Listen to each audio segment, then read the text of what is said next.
Is the Biden administration intentionally destroying the dollar? Last week, Zero Hedge ran an article asking whether the dollar is being intentionally destroyed, starting with Biden seizing Russia's sovereign central bank dollars, an idea so bad for the dollar it has to be on purpose. So are they doing it on purpose, and what if they are? We can kick off by asking why Biden's handlers might want to destroy the dollar. After all, for 50 years, it's been an article of faith that the U.S. government will move heaven and earth. It will flatten any city to rubble to protect the dollar's reserve currency status. This is the so-called petrodollar, referring to an understanding between Saudi Arabia and the U.S. that we provide free mercenary services to the tune of $1 trillion a year, and in return they price their oil in dollars to compel the world to use dollars.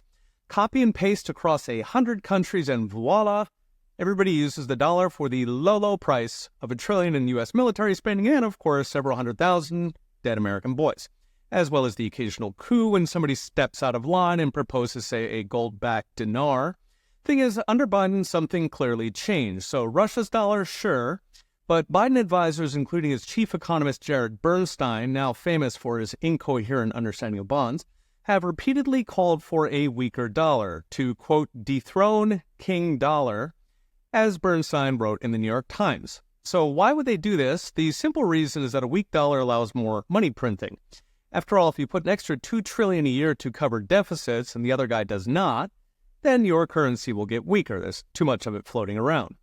Still, there's a second reason for intentionally gutting the dollar, because a cheap dollar makes exports cheap. So this partly cancels the mountain of activist-driven taxes, regulations, and mandates that are crushing American production, with the Biden administration piling on new ones every month.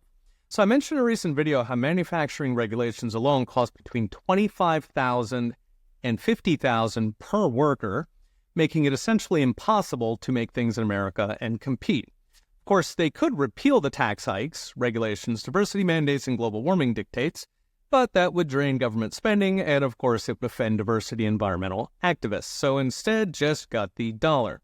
Problem, of course, is that a cheap dollar can neutralize the burden for exporters, but your own people get shafted.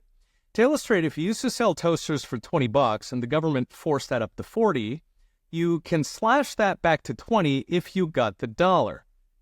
$20 overseas, but it's still $40 here at home. So Americans still pay full price, even if it's back down to $20 in China. Meanwhile, of course, a cheap dollar sends prices soaring for gas, food, commodities, and import prices from fresh fruit to inputs like microchips from Taiwan. But at least your exporters got a bailout. Shame about the formerly middle class.